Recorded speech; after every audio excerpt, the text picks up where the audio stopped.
मैं पिछले 8 महीने से मुंबई में हूँ और यहाँ पर अपना सपना पूरा करने की कोशिश कर रहा हूँ। जैसे कि मैंने आपको बताया कि मैं एक्टर बनना चाहता हूँ और उसके लिए मैं मुंबई आया हूँ और यहाँ पे स्ट्रगल कर रहा हूँ। तो यहाँ पे मुझे हर रोज़ नए-नए लोग मिलते हैं, नए-नए किरदार मुझे दिए जाते हैं और उन किरदारों को मैं बखूबी निभाता हूँ। कल एक अंकल मिले, तो वो मेरे को बोल रहे थे कि कुछ समय पहले मैं भी आपकी तरह मुंबई आया था। और उन्होंने अपनी स्ट्रगल स्टोरी सुनाई और बोले कि इस लाइन में कुछ नहीं, जो भी व्यक्ति 7-8 महीने या 2-3 साल फ़िल्मों की रोटी खा लेता है, वो फिर आगे कुछ और करने के लायक नहीं रहता। चस्का लग जाता है उसे फ्री की रोटियाँ तोड़ने का। तो मुझे एक कहानी याद आई। जापान में 2 मंदिर हुआ करते थे और दोनों मंदिरों में और उनके पुजारियों में कट्टर दुश्मनी सदियों से चली आ रही थी। दोनों मंदिर के एक दूसरे के पुजारी या वहां पर काम करने वाले लड़के आपस में एक दूसरे को देखना भी पसंद नहीं करते। चलते रास्ते अगर एक दूसरे से मिल भी जाएं तो वो अपना मुंह फेर लेते और चुपचाप मुंह बंद करके वहां से निकलना उचित समझते। सदियों से चली आ रही इस परंपरा को अब पुराने पंडित लोग बखूबी आगे निभा रहे थे और अगर कोई उनसे पूछता कि आप ऐसा क्यों करते हैं, दोनों ही मंदिर भगवान के लिए हैं, उसमें भगवान पूजे जाते हैं, पुजारी आपस में बात नहीं करते, वहाँ मंदिर पे कर्म करने वाले या वहाँ पे जो सेवा करने वाले सेवा दल हैं वो भी दूसरे मंदिर के सेवा दलों से बिल्कुल बात नहीं करते। उन्हें बताया गया कि उन मंदिर वालों से बिल्कुल जरा सा भी संबंध नहीं बनाना, वो बहुत खतरनाक लोग हैं। पर वहां पर कुछ बच्चे थे, छोटे छोटे बच्चे जो सेवा दलों में भर्ती हुए थे। दोनों मंदिरों के पुजारियों को ये शंका थी कि कहीं ना कहीं बच्चे ये एक दूसरे से बात ना करने लग जाएं। बच्चे तो बच्चे होते हैं, उन्हें इन सब से क्या मतलब। तो बच्चों को बुलाया गया और संदेश दिया गया स्ट्रिक्ट कि कोई भी बच्चा सामने वाले मंदिर से या वहाँ के किसी पुजारी से या वहाँ के किसी भी सेवा दल से जरा सा भी बात नहीं करेगा और वो बहुत खतरनाक लोग हैं। अगर आपने उनसे बात करी तो उसका परिणाम आपको ही भुगतना पड़ेगा। सदियों से चली आ रही इस परंपरा को बिल्कुल मत तोड़ना। अब ये दुश्मनी एक परंपरा बन चुकी है। वहाँ पे एक लड़का था, बच्चा, छोटा ही बच्चा। छोटे बच्चे तो वैसे ही उत्सुकता से भरे हुए होते हैं।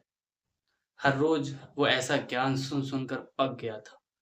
अब उसे ये सब बातें समझ नहीं आती थी। वहां पे बड़े बड़े धर्म ग्रंथ पढ़ाए जाते, बहुत कुछ बड़ी बड़ी बातें की जाती जो कि उसके दिमाग से परे थी।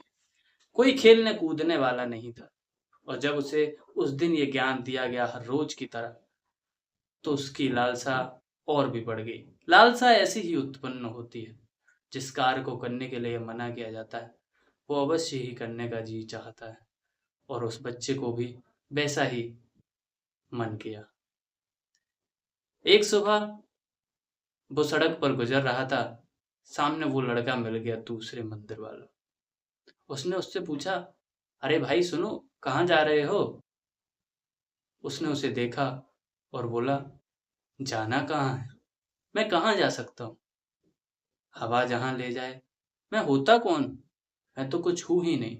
वो बच्चा थोड़ा सा दार्शनिक तरह का था, उसने दार्शनिक ग्रंथ पढ़ रखे थे, तो वो थोड़ा दार्शनिक बन चुका था और उसने इस तरीके का जवाब दिया कि सामने वाला बच्चा एकदम से अवाक रह गया। उसे समझ ही नहीं आ रहा था कि अब वो क्या जवाब दे। पूछा था एक साधारण सा सवाल, कहाँ जा रहे हो? वो कहता, मैं कहाँ जा सकता हूँ, मैं कहाँ जाऊंगा, मैं तो कुछ हूं ही नहीं। जब मैं करता ही नहीं तो मैं कर क्या सकूंगा। मैं तो वहीं जा रहा हूँ जहाँ हवा ले जाए, एक सूखे पत्ते की तरह मैं तो उड़ता फिर रहा हूँ। बच्चे को ख्याल आया, सही कहते थे हमारे पुजारी, ये लोग कितने खतरनाक हैं। मैंने को तो एक मामूली सा सवाल पूछा था। दरअसल मुझे पता भी था कि वो कहाँ से आ रहा है। हम दोनों सब्जियां लेने बाजार जा रहे हैं, मैं सब्जियां लेने जा रहा हूँ, वो सब्जियां लेकर आ रहा था। एक साधारण सा जवाब वो दे सकता था। ये तो वास्तव में कुछ अजीबो-गरीब बातें जानता है। वो दौड़ा हुआ अपने पंडित के पास पहुंचा, पुजारी के पास पहुंचा, बोला, माफ कर दो, तेरा ही मान, मैंने आज बहुत बड़ी भूल कर दी। आपके मना करने के बाद भी मैं उस मंदिर के एक लड़के से मिला। मैंने उससे पूछा, कहाँ जा रहे हो? वो कहता, मैं कहाँ जा सकता हूँ, मैं करता ही नहीं, हवा जहाँ मुझे ले जाए, ऐसी बहकी बहकी बातें कर रहा था। पुजारी ने जवाब दिया, मैंने कहा था वो खतरनाक लोग हैं। कि हाँ, खतरनाक तो प्रतीत होते हैं। पुजारी ने उससे कहा, तुम अगले दिन फिर से वहीं जाओ, और अब अगर वो पूछे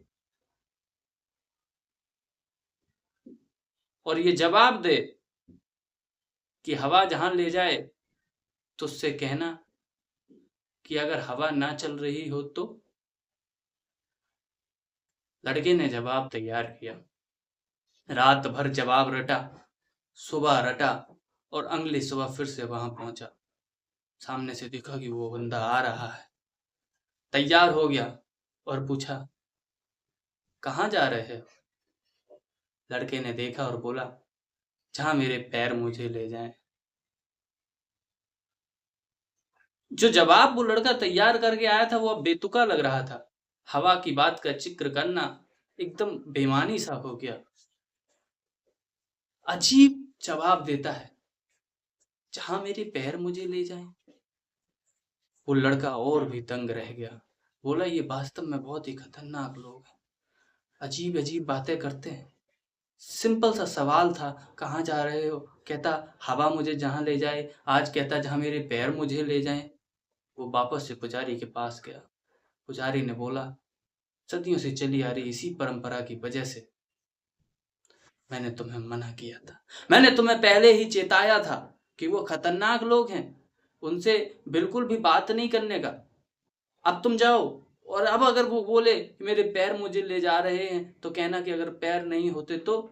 उसको चुप कराना बहुत ही जरूरी है। आज तक वो कभी हमसे बहस में नहीं जीते, इस बार भी वो जीतने नहीं चाहिए, वरना हमारी नाक कट जाएगी और उसे हारना ही होगा।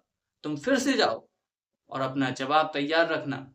वो लड़का फिर से गया, फिर से वही सवाल पूछा, कहाँ जा रहे हो? इस बार वो कहता, मैं बाजार सब्जी लेने जा रहा। जिंदगी भी हमारी बिल्कुल वैसी ही है। हम अतीत के आधार पर कार्य करते हैं, पर जिंदगी तो हमेशा बदलती रहती है। निरंतर बदलाव ही प्रकृति का नियम है, बिल्कुल उस पक्षी के जवाब की तरह। हमने पास्ट में किए गए कुछ कार्यों को देखा है और उसके आधार पर हम अपना फ्यूचर डिसाइड कर लेते हैं। परंतु जिंदगी वैसे नहीं चलती। जिंदगी तो हर रोज कुछ नया सिखाती है, कुछ नया जवाब देती है, कुछ नया सवाल पूछती है। हर रोज एक सीखने के मकसद से आगे बढ़ो। अतीत आपको सिखाता जरूर है, पर अतीत आपका भविष्य तय नहीं कर सकता। उम्मीद है आप कहानी का मकसद समझ गए होंगे।